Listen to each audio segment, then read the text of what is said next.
महाराज त्रिशंकु के बेटे हरिचंद की बहुत सुंदर सभा लगी हुई थी अयोध्या के बीच में।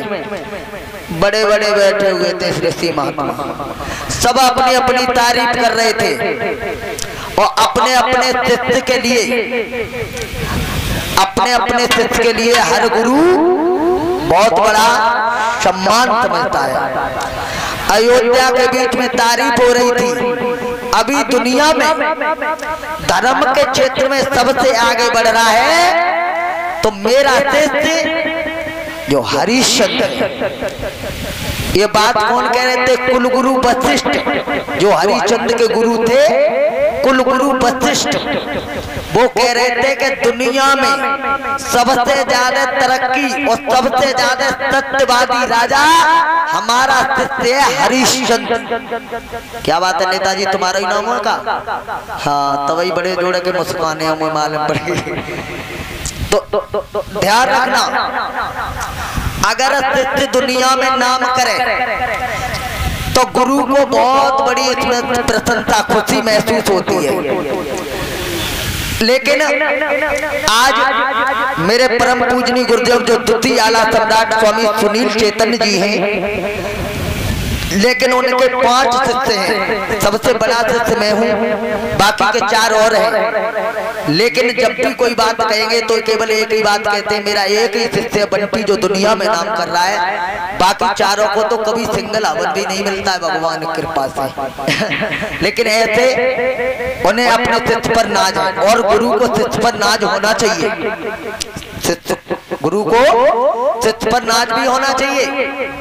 एक बार जब इतनी बड़ी प्रसन्नता की भैया पिंटू, तो एक बात कही, वहां पर कौन बैठे थे? विश्वामित्र बैठे। विश्वामित्र, ये बात सबको अच्छी लगी, लेकिन विश्वामित्र बोले वशिष्ठ बड़ी लंबी लंबी बातें मार रहे हो, बहुत लंबी लंबी छोड़ रहे हो।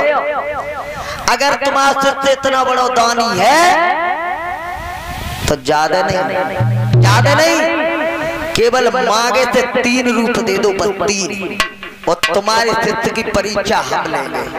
बोले जाओ ले लो, तुम क्या कर लो, हमारा शिष्य बहुत बड़ा सत्यवादी राजा है। बोले तुम क्या जानो कि सत्य होता है मृत्यु होता है,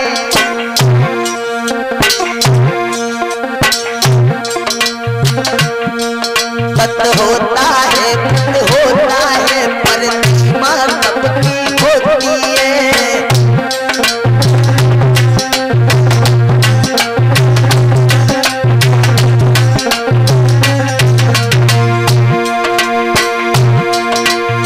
बोले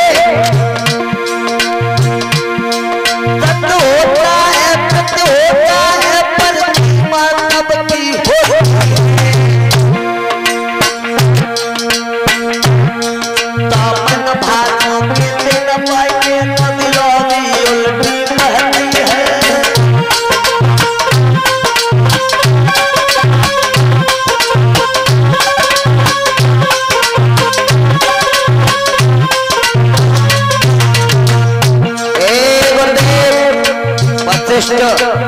बोले विश्वामित्र बड़ी लंबी लंबी छोड़ रहे हो।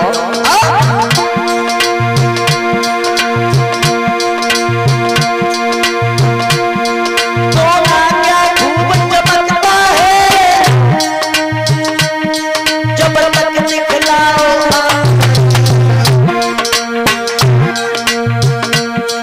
मुनवर ये केवल बातें की गई अभी तक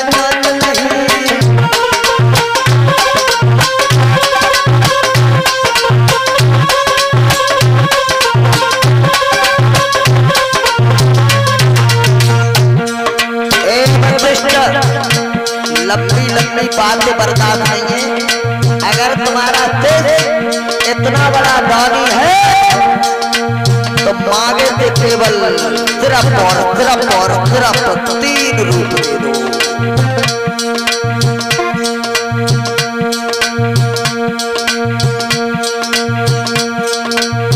बोले और मांगे से कोई रूप दियो, कोई लगन लगे बड़ी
जाकर के तीनों रूप ले लो।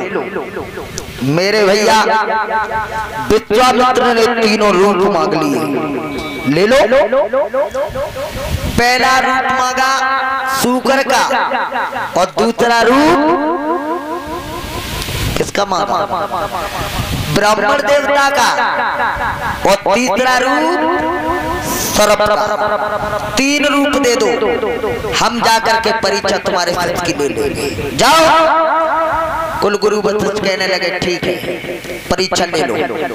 आज मेरे भैया उन्हीं विश्वामित्र जी ने क्या किया? पहला रूप बनाया पिंटू भैया, काय को? शूकर का। और पहला रूप शूकर का बनाने के बाद में महाराज हरिचंद्र की बगिया की ओर चले। कैसे? बताया। अरे भैया बगिया की ओर चले, लेकिन बगिया की शोभा देख करके विश्वामित्र पर रुका नहीं गया। कितनी सुंदर बगिया थी बेटा। तो बताया के पुतले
जो शूकर का रूप बना लिया, आज उस बगिया को उजाड़ने लगे।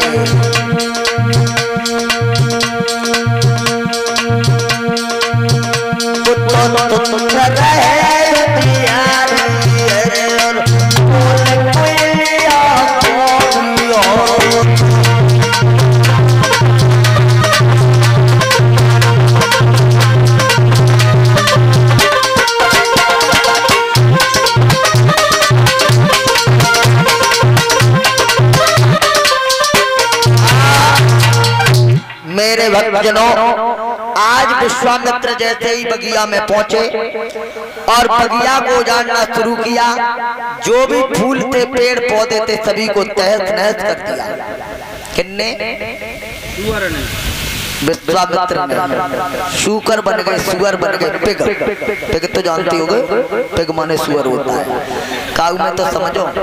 तो मेरे भैया आज जैसे ही फूल उजाड़ना शुरू किए, गुलाब के, चमेली के, जो भी फूल थे, ऐसा मत करियो। एक जगह मैंने कह दी चमेली के फूल, तो एक अम्मा ठाड़ी आ गई, सात्री हमारे फूल कौन है, तुम कह रहे चमेली के फूल, मेरे को नाम वो चमेली था का। ऐसा नहीं, आज बाग का माली भागा और बाग का माली बोला, ए मत वाले शुकर, तेने बगिया को उजाड़ दिया, हमने कितनी मेहनत से पेड़ पौधों को सींचा,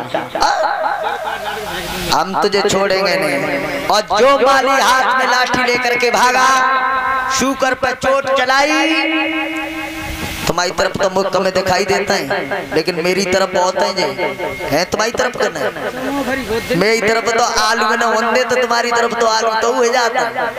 हाँ, शाम को 6 बजे के बाद बच्चा घर से बाहर नहीं जा सकता है, ले जाएंगे आराम से। तो शुकर जैसे ही चोट चलाई लाठी की, लेकिन कभी भी चोट करता है तो सबसे पहले जंगा फाड़ता है। चोट चलाई लाठी की माली ने, शुकर ने माली की जंगा को फाड़ दिया। माली रोता बिलखता हुआ, माली रोता बिलखता हुआ महाराज हरिश्चंद्र की सभा की ओर दौड़ता हुआ, चीखता हुआ, भागता हुआ चला। महाराज की जय हो, महाराज की जय हो। सोए मर गए का क्या? महाराज की जय हो। अरे क्या बात है भाई माली, महाराज की जय। क्यों चिल्ला रहा है महाराज? क्यों चीख रहा है? कहा बताए गजब है, बहुत तगड़ो। क्या हो गया महाराज? हाँ, आज बाग में एक सूकर आएगा। सूकर आ गया तो जानवर आ गया होगा। महाराज कुछ पूछो ना, अब ज्यादा बात मत पोको। क्या? उसने हमारी जंगा को फाड़ दिया और सारा बाग उजाड़ दिया। आज जंगा को फाड़ दिया? हाँ देखो ना, जंगा फाड़ दी सब। तो तभी ये रक्त बह रहा है। बह रहा हुआ तुम्हें दिख ना रहा हुआ, दीपत ना है। अरे मुझे दिख रहा है बहुत रक्त बह रहा है। ऐसा करो तुम मल्लम पट्टी करवाओ, पहले इसकी पट्टी करवाओ। ठीक है महाराज, पैसा तो दे दो। पैसा लो, इसका सरकारी ट्रीटमेंट कराना। 1 सरकारी में कैंची देता भीतर, 1 रुपए ले जाओ, पर्ची कटवाना, सरकारी ट्रीटमेंट कराना। बस इतनी वैल्यू है। 1 रुपए की पर्ची कटती है, आराम से कराओ, जाओ ट्रीटमेंट कराओ। लेकिन सुनो माली, हाँ अभी तुम थोड़े लेट हो गए, सूर अस्त हो चुके हैं, और सूर भगवान अस्त होने के बाद में किसी को परेशान करना, किसी जीव को सताना, ये वेदों के विपरीत होता है। एक बात का ध्यान रखना माली, उस शुकर को तो मैं सुबह देखूंगा, तुम अपना इलाज कराओ। सुनो माली बोले, माली आए भाइयों शाम को वक्त, माली संध्या का समय है। आरे भाइयों शाम को वक्त, आरे तो कम दे दीजिए रेगा।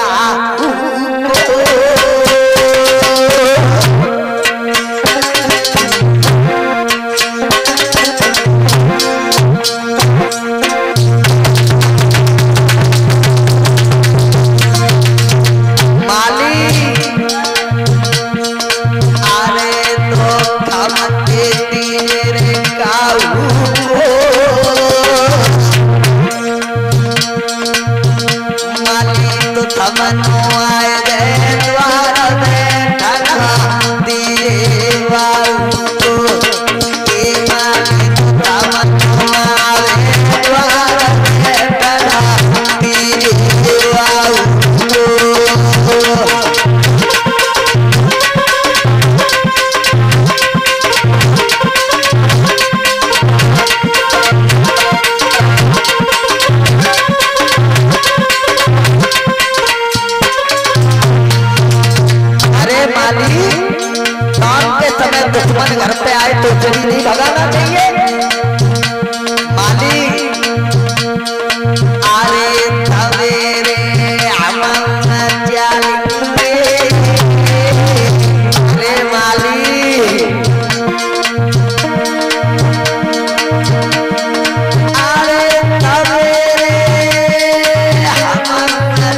और मैं राजा होकर के एक जीव पर दया कर रहा हूँ, एक जीव को परेशान नहीं कर सकता हूँ। शाम का समय हो गया है, सूर्य भगवान संध्या की बेला हो चुकी है, सूर्य भगवान अस्त हो चुके।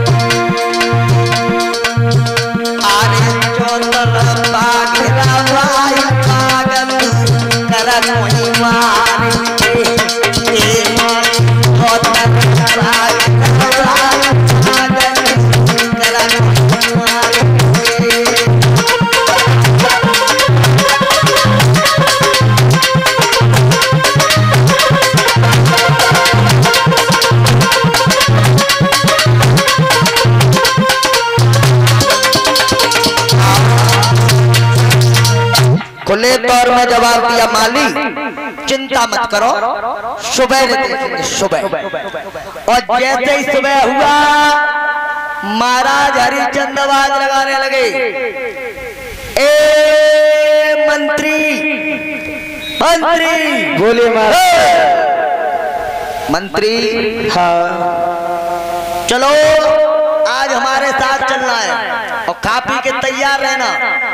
लकस देता दो खाए ले। आज बगिया में चलेंगे, बगिया में? बगिया में, बाग में। बाग में? और बाग को चारों तरफ से घेरना है। अच्छा महाराज। तुम्हें पता नहीं है? बताओ। रात एक सूकर आ गया है बाग में, उसने हमारे माली की जंगा को फाड़ दिया है। अच्छा। आज हम उससे जिंदा नहीं छोड़ेंगे। जिंदा? तो महाराज ऑर्डर ऑर्डर। महाराज ऐसे करो, हमें छुट्टी दे दो। क्यों? महाराज हमारे घर वाली बच्चे बीमार डर रहे हैं और बिन्ने पको वो टमाटर खा लो तो लाल है गए। इधर देख, मेरे यहाँ आने का अधिकार है। मेरे यहाँ जो आता है, तू आया है, मेरे यहाँ 2 पैरों पर आता है और कम से कम 8 पैरों पर जाता है ना। महाराज हमें सूखी लेटर कह रही है, हम जा रहे। समझ रहा है मेरी बात? ना ना ना। तू मेरे साथ आया है, अपने घर से 2 पैरों में आया है, मैं तेरे घर पर 8 पैरों से तुझे पहुंचाऊंगा, चिंता न कर। नहीं महाराज हमें छुट्टी दे दो। छुट्टी? छुट्टी तो मेरे रजिस्टर में लिखी न जाती। और सोमबतिया रो रो की मर जाए, सोमबतिया रो रो की मर जाए। मर जाए, हमें छुट्टी ना दे सकत। चलो सेना को तैयार करो मंत्री, बाग को घेर लीजिए। इनके इसे भी देख लो, उस टोपा वाले को पकड़ो पहले। इनकी आंखें बाहर है, इनके दांत अंदर महाराज जगह करेंगे, छेना बना लेंगे जी। इनकी आंख बाहर जा रही है, उनकी अंदर जा रही है, देखियो। उनकी मूछे ना देखियो, दाढ़ी जमीन ना देखियो। जे का करेंगे, सूकरा घेरेंगे, खुद मरेंगे हैं। और जाके बारे में जाके चांदे बाहर ही ना है जी, गंजई है। ये तो अपने कर्मों से गंजा होता है। कर्मों से? हाँ, ये क्रिकेट बहुत खेलता है तो बात दूसरे लड़का जाके 14 मारते बांधना पोते गंजी है, करवाए को खुद ही आवा, मैंने क्या करी। तो ध्यान रखना मेरे भैया। हाँ चले। ठीक है महाराज चले। चले चलता हूँ।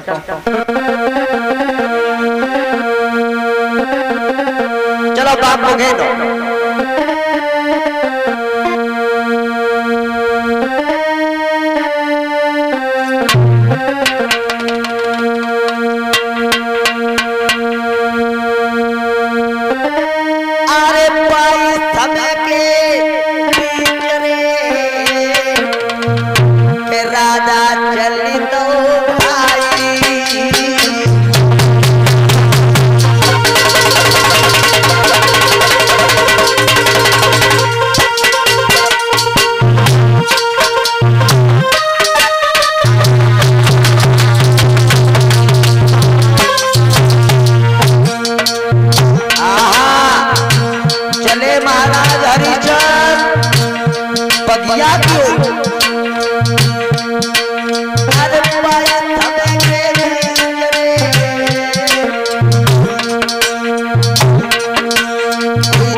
आज जैसे ही बगिया को घेरा महाराज हरिश्चंद्र ने आवाज लगाई, ए मत वाले शुकर,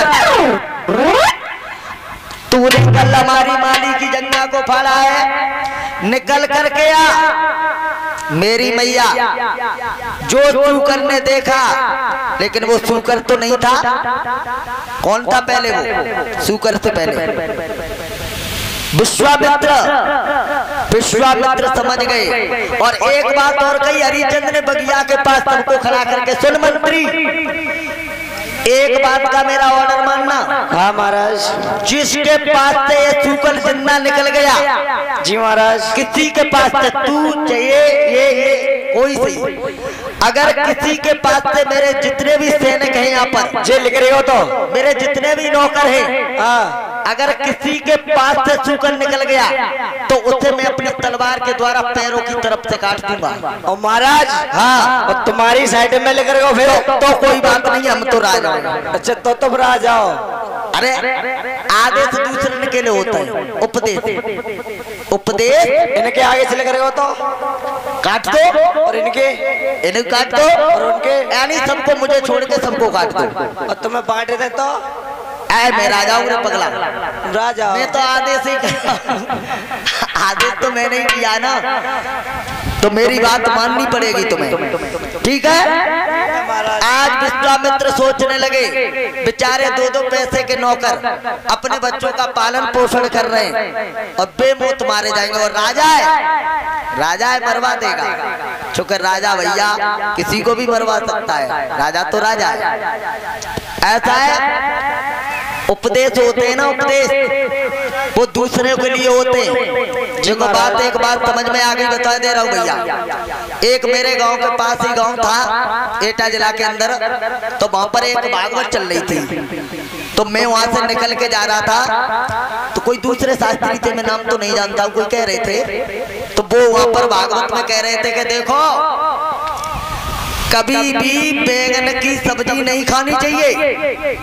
अच्छा, यानी बैंगन की सब्जी नहीं खानी चाहिए क्योंकि बैंगन काला होता है, उसमें बीज भी निकलते हैं, पथरी की बीमारी बनती है, बैंगन की सब्जी नहीं खाना चाहिए। और भगवान की कृपा से हमें जना मालूम है कि हमें नहीं के घर जा रहे, और बिना को एक दोस्त तो वो हमें बिना शास्त्री के घर ले भाई के गो, और अपने घर दरिया बैंगन पहले थे खरीद के, सुबिन की पत्नी ने सब काटे और भैंसिया को जाओ के दे, ले तू खाए ले। संजा को आए शास्त्री जी भागवत पढ़ के, यहाँ तो हमारा गांव दूर पड़ रहा है, इसलिए अगर नजदीक होती है तो अप डाउन कर लेते हैं। तो जाकर के देखा तो शास्त्री जी बोले कहो आज तो घर पर ये भी आ गए। हाँ मैंने क्या मोबाइल शास्त्री तुम तो डोले में मिलवे आए। अच्छा बहुत अच्छी बात, बैठो बैठो। अच्छा मैडम ये बताओ आज सब्जी में हम जो सुबह रखे थे आलू बैंगन बनाए नहीं बनाए? सात ने बोली बैंगन तो हमने सब भैंसिया डाल दे। भैंसिया को बैंगन क्यों डाल दिए? के गांव के पास ही भागवत हो रही थी, मैं छत पर थी, तब तुम्हारी आवाज 12वीं लॉन पे आ रही थी कि बैंगन तो खराब होते, बैंगन से पतली बनती है, बैंगन से ऐसा हो जाता है, बैंगन से काले हो जाते हैं, सो हमने भी सब काट के डालते भैंसी है। शास्त्री जी बोले पगली वो तो मैं दूसरों को समझा रहा था, आप तो घर खुद ही पहले थे दरगाह बोल गोविंद भगवान की। तो कहने का मतलब आदेश दूसरों के लिए है, मैं जो कह रहा हूँ वो तुम्हारे लिए मेरे लिए नहीं, मुझे छोड़ करके सब मारे जाओगे।